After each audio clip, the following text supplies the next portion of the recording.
नमो India, मैं हूं SR5। स्वागत है आपका वर्ल्ड अफेयर्स हिंदी में। तो आइए समझते हैं कि आखिर मामला क्या है। दरअसल जब आप एक ऐसे आर्टिकल देखते हो जहां यह स्पष्ट कराया जा रहा है क्या पीएम मोदी की ओर से एक मुंहतोड़ जवाब दे देने की स्थिति उत्पन्न कर दी गई है मालदीव के लिए। यहां आप देखते हो कि शत्रुतापूर्ण की बात की जा रही है कि पीएम मोदी की ओर से मार दी गई, लेकिन एक प्रश्न का चिन्ह भी उपयोग की गई है। तो ऐसे में कई प्रकार के प्रश्न आपके जहन में जरूर आएगा। यहाँ जब आप तस्वीर देखते हो पीएम मोदी का कुछ इस प्रकार, तो आपके मन में आएगा कि सर ये कब हुआ और कहाँ हुआ और ये क्यों किया गया, क्या इसके पीछे षड्यंत्र है। इंडिया आखिर मुंहतोड़ जवाब देने की स्थिति क्यों उत्पन्न कर रहा है, ये इसमें खास रोल पीएम मोदी का क्यों हो रहा है। क्या पीएम मोदी वहाँ पे घूमने गए थे या फिर कुछ और बात था, और क्या है लक्षद्वीप को प्रमोट करने की स्थिति उत्पन्न करने का एक प्रयास। और इसमें एक ऐसा देश जो कि वर्षों से हमारे देश के साथ दुश्मनी निभाता आ रहा है, जिसे आप जानते हो चाइना के नाम से, तो इनका भी यहाँ पे योगदान होने वाला था। आओ स्टेप बाय स्टेप समझते हैं कि आखिर मामला कहाँ से क्या शुरू हुआ। आप मालदीव के नाम से जानते हो, लेकिन आपको यह भी पता होना चाहिए कि ये करीब 1200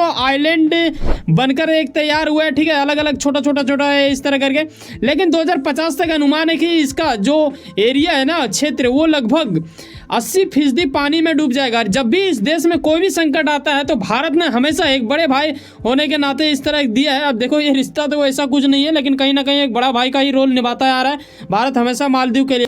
कि यहाँ पे आपको नजर आ रहा है मालदीव, ठीक है, इसमें छोटा ऐसे करके बूंद करके करीब 1200 आइलैंड है, जैसे कि मैंने पीछे आपको बताया। लेकिन यहाँ पे आप देख रहे हो लक्षद्वीप, ठीक है, इसे प्रमोट करने की स्थिति उत्पन्न कर दी गई है पीएम मोदी की ओर से। आखिर ऐसा क्यों किया गया, ये आप आगे वीडियो के अंत होते होते आप समझ जाओगे।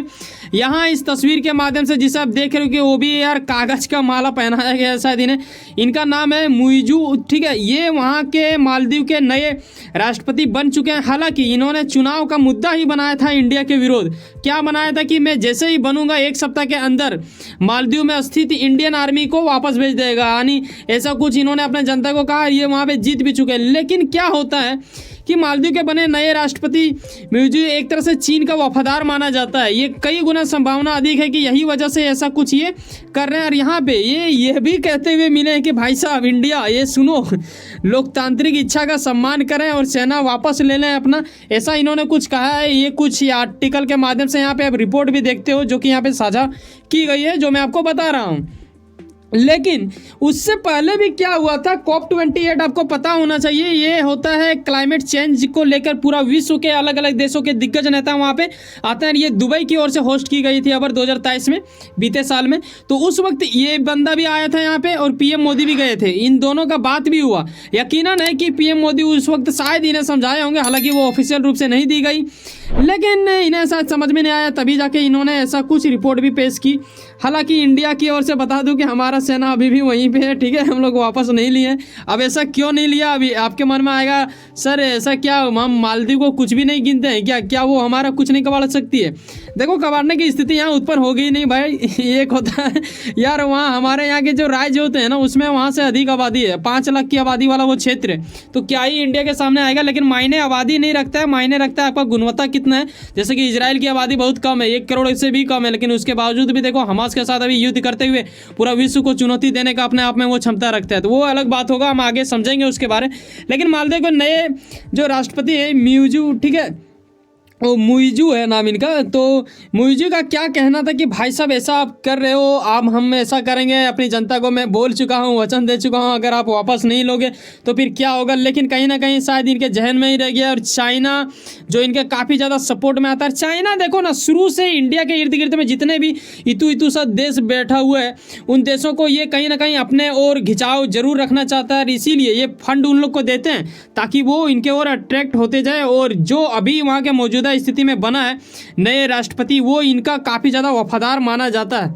आगे स्टेप में हम ये समझेंगे कि आखिर क्या पीएम मोदी लक्षद्वीप क्यों गए थे, ये क्या घूमने के लिए गए थे या फिर इन्हें मूड किया। देखो यार, पीएम भी कहीं भी जा सकते हैं घूमने के लिए, ऐसा कुछ है ये नहीं रहता है कानून में कि वो लोग जाएंगे ही नहीं, जहाँ इच्छा करें वहाँ पे जा सकते हैं। लेकिन कहीं ना कहीं अनुमान यही लगाया जा रहा है, कई सारे बुद्धिजीवों का यही कहना है कि पीएम मोदी का लक्षद्वीप पे जाना सिर्फ वहाँ पे घूमने का और फोटो तस्वीर साझा करने की मुद्दा नहीं था। ये कहीं ना कहीं एक तरह से मालदीव को मुंहतोड़ जवाब देने की भी स्थिति उत्पन्न करने का एक तरह से प्रयास था। आप यहाँ इस तस्वीर के माध्यम से देख रहे हो पीएम मोदी पूरा अपना ड्रेस पहने हुए ये पानी के अंदर जाते हैं, फिर डुबकी लगाते हैं। इस नीचे का जो दृश्य होता है उसे भी देखते हैं, काफ़ी अद्भुत दृश्य माना जाता है। जब आप ऐसे क्षणों का एक तरह से महसूस करते हो, यकीनन आपको वहाँ पे जाना चाहिए। आखिर पीएम मोदी ने क्या कहा ये देख लो। प्रधानमंत्री मोदी जी ने ये कहा कि अगर आप दुनिया के किसी भी आइलैंड में अगर घूमने जाते हो ना, तो हम चाहेंगे कि एक बार आप यहाँ आए। कहाँ पे आए? जो कि इंडिया का आइलैंड माना जाता है। हम बात कर रहे हैं लक्षद्वीप का। ये बोल रहे हैं कि ये इतना अधिक खूबसूरत है कि इनका मतलब एक तरह से बयान ये नहीं कर पाएंगे, नामुमकिन टाइप का लग रहा है बयानबाजी करने में। तो ये एक तरह से इनडायरेक्टली अगर आप देखो तो ये एक प्रचार था, इसीलिए आप तस्वीर अलग अलग तस्वीरों के माध्यम से साझा की गई है। एक वीडियो भी आपको देखने को मिलता है। तो आप देख सकते हो कि मालदीव को कहीं ना कहीं ये चोट पहुंचाने की कोशिश तो नहीं किया जा रहा, आगे आप समझोगे। लेकिन यहाँ ये भी देखो कि मोदी का लक्षद्वीप पे जाना मालदीव के लिए एक तरह से मुंहतोड़ जवाब दे देने की स्थिति उत्पन्न की गई, ऐसा ही कुछ माना जाएगा। ये आप समझ सकते हो, जो कि ऑफकोर्स आपको अगर लगता है कि हमें कहीं और जाना है, तो ऐसे में अगर मैं चाहूँ तो एक तरह से आपके पास ये रख सकता हूँ गुजारिश कि भाई साहब अपना देश के भी कुछ चीज़ों में योगदान दें, एक बार जाके देखें आप, काफ़ी ज़्यादा होगा। ठीक है, और इनडायरेक्टली यही चीज़ किया जा रहा है, इसमें भारत का काफ़ी ज़्यादा फायदा होगा। यहाँ इस मैप के माध्यम से मैं आपको दिखा देता हूँ। ये केरला देख रहे हो ना, केरला जो कि इंडिया का ही एक छोटा सा राज्य है, और यहाँ पे आपको उधर दिखेगा तमिलनाडु भी।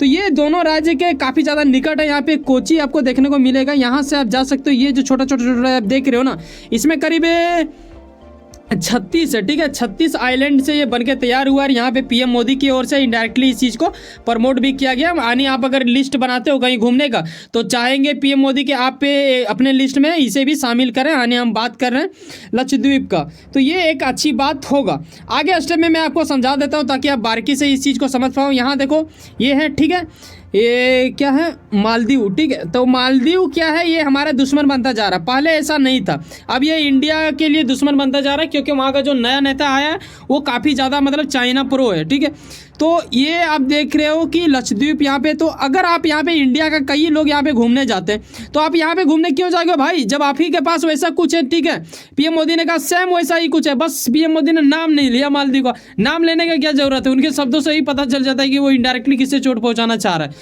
तो इनको वो जाके वहाँ पे प्रमोट कर दिया, ये अच्छा खासा प्रमोट हो गया। आओ थोड़ा इनके बारे भी आपको मैं बताना चाहूँगा। करीब 36 आइलैंड से ये बनकर तैयार हुआ है। इसमें करीब 7,000 से अधिक आबादी वहाँ पे मौजूदा स्थिति में रह रहे हैं। ऐसे में काफ़ी ज़्यादा खूबसूरत इलाका माना जाता है। इंडिया वासी अगर वहाँ पे घूमने जाते हैं तो ये एक तरह से होगा कि आप इंडिया को ही प्रमोट करोगे। ये तमिलनाडु और केरला के काफ़ी ज़्यादा निकट माने जाते हैं, तो आप यहाँ पे जा सकते हो। अगर आप लक्षद्वीप में हो तो वहाँ के उत्तर के दिशा की ओर जब आप बढ़ोगे तो आपको वो एक महसूस होगा। इस बेवकूफ़ को ये समझना चाहिए। देखो, बेवकूफ़ कहना हो सकता है कि मूर्खता हो, कई लोग कमेंट में मुझे बोल देंगे, लेकिन कहीं ना कहीं इन्हें ये सोचना चाहिए कि इंडिया जब भी कोई दिक्कत आता है तो इंडिया इस सहयोग आपका कर रहा है, तो ऐसे विषय में इंडिया के विरोध क्यों जा रहे हो? चाइना के इतना ज़्यादा करीब आने से क्या ही फायदा हो जाएगा? जिस प्रकार आपके यहाँ पे ऐसा कुछ खूबसूरत इलाका है, वैसा दूसरे जगह भी तो किया जा सकता है। हालांकि इतना अभी डायरेक्टली टक्कर तो देने की बात नहीं होगी, लेकिन पीएम मोदी ने ऐसा कुछ कह दिया है कि नामुमकिन है इसका बयान करना, तो आप समझ जाओ किस योग्य वहाँ पे है। तो आप जाओ लक्षद्वीप और देखो, घूमो और देश को एक नया दिशा की ओर लेके जाओ, क्योंकि हमारे देश के विरोध जो लोग जा रहे हैं उसे मुंहतोड़ जवाब देने के लिए हमें ज़रूरी नहीं है कि उससे हम वार करें। बिना वार के भी इतना ज़्यादा अधिक दिमाग का प्रयोग करते हुए कुछ ऐसा कर दिया गया है इंडिया की ओर से, जो एक अद्भुत चीज़ को दर्शाता है। साथ ही यहाँ पे ये भी देखते हो कि इतिहास में देखा गया है कि जब भी मालदीव का कोई नया नेता आता है ना, तो वो पहले इंडिया जाना पसंद करता है। इंडिया के नेताओं से मिलता है कि भाई साहब थोड़ा सा देख लीजिएगा, आप ही के छत्र छाया में हैं हम लोग, एक इतू सा तो हैं। आपके यहाँ पे कई सारे राज्य हैं, उसके राज्य में भी हमारा आबादी ठीक ठाक से मतलब उतना ज़्यादा नहीं होगा, फिट हो जाएगा आपके किसी भी जिला विला में। तो ऐसे स्थिति में ये होता है। लेकिन क्या हो रहा है कि जब से मुइजू बना है ना वहाँ के, तो इन्होंने स्थिति बदल दिया है। ये वहाँ के ऐसा राष्ट्रपति हैं जो कि पूरा तरह से प्रो चाइना है, और ये इंडिया के विरोध में चलते हैं। यानी ये इंडिया को पसंद ही नहीं करते हैं, इंडिया के सेना को भी हटाना चाह रहे हैं। और यहाँ आप ये भी देख लो कि ये बंदा क्या कर रहा है अभी बीजिंग की ओर से, जो कि चाइना की ओर से ही है। तो यहाँ पे 8 से 12 बताया जा रहा है कि ये वहाँ पे जाएंगे दौरे में। ये अभी तक इंडिया नहीं आया, और उससे पहले ये टर्की भी जा चुके हैं। करीब 5 लाख की आबादी रखने वाला एक छोटा सा देश है। पता नहीं इनकी क्या मजबूरी है कि भारत से ये दूर होना चाहते हैं, या फिर इनकी मजबूरी शौक कुछ भी हो सकता है। चाइना तो इसे पाल ही रहे हैं जिस तरह पाकिस्तान को। वैसे सुनो ना कहीं कुछ ना कुछ काम करते होंगे, यकीनन अपने काम के प्रति काफी ज्यादा उम्मीद रखते होंगे, यकीनन आपका मेहनत आपका मंजिल बन के मिला। वैसे सुनो ना, सब्सक्राइब कर लो वर्ल्ड अफेयर्स हिंदी और जुड़े रहो मुझसे। चलो मिलते हैं किसी नेक्स्ट वीडियो में। जाने से पहले एक बात ख्याल रखना भाई साहब, एक सब्सक्राइब जो बिल्कुल फ्री होता है करके जाना। बाय, जय हिंद, जय भारत।